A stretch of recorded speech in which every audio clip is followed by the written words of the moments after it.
So I'm having a hard time closing out these videos, this series of videos.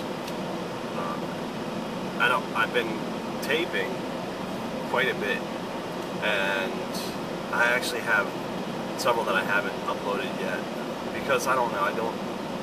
I've watched them back, and I don't know if they are as coherent as they need to be. A lot of it's just kind of, I don't know what you want to say, like jumble talking or just babbling about different things. And it doesn't, I don't know if they don't really follow a format. But that's kind of the way I've always done my videos.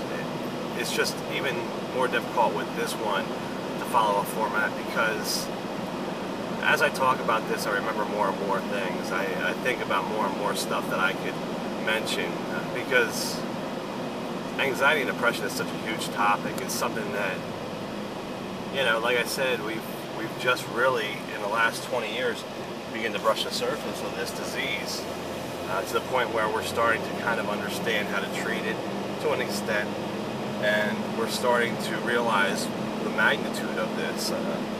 It's a really hard thing to kind of get a grip on and to grasp.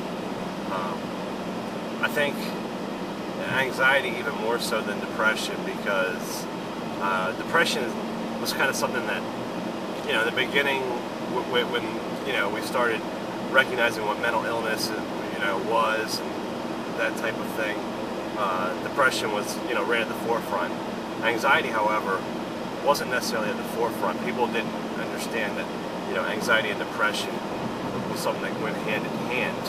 It was easier to say, well, this person's crazy, than to say, oh, they're dealing with anxiety, because we didn't know that there was such thing as anxiety necessarily. How do you recognize something like that? How do you understand what anxiety is when somebody who's dealing with anxiety doesn't even understand what it is? I mean, for me, it's so hard to kind of understand this disorder. And I guess it's why, here's the funny thing about it. It's hard for me to look at somebody who deals with anxiety at times and understand why they're dealing with anxiety. Yet, I myself deal with it on an extreme level. It's amazing that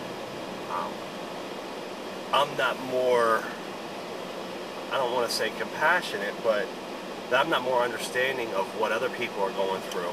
I think it's because it's just so hard to get a grip on what anxiety is. How does it, come about, other than being inherited by, by somebody from their parents or from, their genetics? How's it triggered? Why do certain things make certain people anxious and other things make other people anxious? Why are some people just completely normal? They can do whatever they want to do. There was a time in my life where thunderstorms made me incredibly anxious. I can't explain it.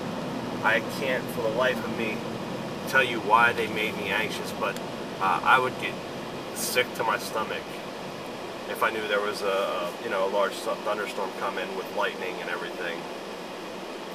It wasn't necessarily the sound of it, it was the lightning that just freaked me out. And I'm talking about, in my early 20s, this was an issue. It wasn't like when I was, 7, 8 years old. Growing up, I never had an issue with lightning. And then one day, out of nowhere, it started freaking me out. It started almost terrifying me, to the point where I would get indoors and I would go down in the basement, because I'm like, I'm not going to be struck by lightning. I don't have a problem with it now. I mean, I don't like to drive in it because it's just not, well, the driving conditions aren't safe, but it's not like, if I'm driving in it, I freak out like I would in the past. I mean, in the past, it'd be bad. I would have to really almost pull over, find somewhere, and that would be it. Now I'll just drive to my house. I won't go out driving around in a thunderstorm, but or lightning. But I'll just go home and wait it out. I'll sit in my living room and sometimes do stupid stuff like sit on the internet, even though I should have that unplugged. But you know, the point is that it came out of nowhere, and then out of nowhere it stopped. And I do definitely link that to my anxiety disorder. There really is no other explanation for it. I never was hit by lightning. I never was struck by lightning.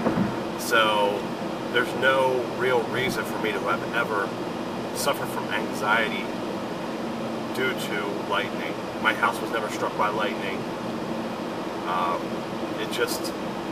It wasn't something that ever had affected me on a personal level, other than, you know, knowing that it's dangerous, knowing that, you know, it wasn't something that you wanted to be messed around with.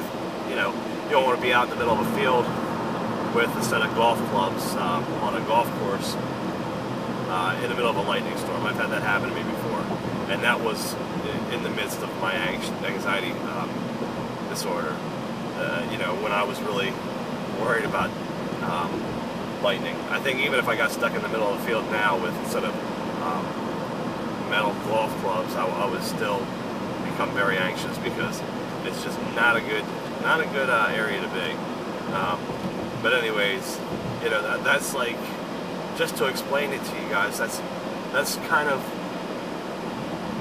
one of the strange things about anxiety, is it just sometimes it comes right out of nowhere. You know, like I said, my first anxiety attack was in the mall during Christmas time. It wasn't actually my first anxiety attack. It was just the first time that I had one that I realized what it was. I slowly felt it building up. Had I known properly how to cope and coping mechanisms for reducing the anxiety, for calming my nerves, I probably would have been able to stop it at some point before it got to a full-blown escalated panic attack, but I didn't know at that time. So my whole thing was, oh my goodness, like, I'm having a heart attack, or I'm having an allergic reaction to something because I can't breathe. And as I thought that as I thought that I couldn't breathe, it progressively got worse. It was like I said, I've used the term snowball effect, but it does definitely have a snowball effect on you, where it slowly melts into like this big problem. Whereas if you could stop it in the beginning, you might have a little bit of a panicky feeling, but it's not going to escalate in that full-blown panic attack. You know, just to talk about medication and proper treatment of anxiety, I guess that the most frustrating thing about this disorder and this disease is the fact that there is no miracle cure for it. I mean, we're looking for it. Obviously, when you're somebody who deals with depression or anxiety, you're in search of that miracle cure. You want to find a medication that's going to treat you, and it's going to treat you right away, and then you can completely forget about this.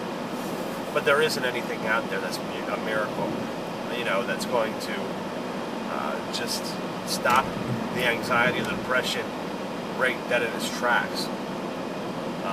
It's a combination. That's why we seek therapy. But it's a combination of recognizing how to cope with your anxiety, how to overcome it. What is the trigger things that, you know, cause the anxiety? Why do you deal with it? A lot of different questions that, coupled with the medication and with treatment, with proper treatment and proper medication, I should say, begins to really work. But the two go hand in hand. For some people, the better route is just to avoid medication altogether. And if you can do that, I would say more power to you, and also go with it, because it's sometimes going through the different medications can only cause more anxiety and depression, because you're not getting the proper treatment.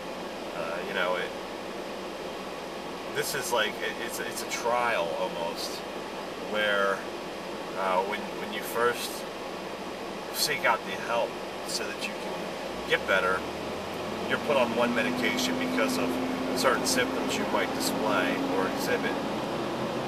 And that medication may or may not work.